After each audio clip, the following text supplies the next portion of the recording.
అమ్మమ్మ చేతి మామిడికాయ పచ్చడి చూద్దామా?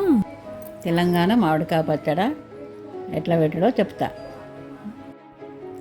ఒక గిన్నె కొలతకు తీసుకొని దాంతో 4 గిన్నెల ముక్కలు,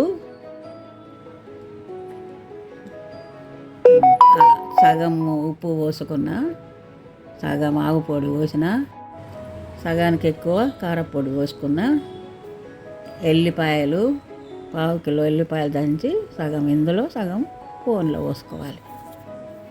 బాగా కలపాలి, మొత్తం కలిసేలాగా కలపాలి.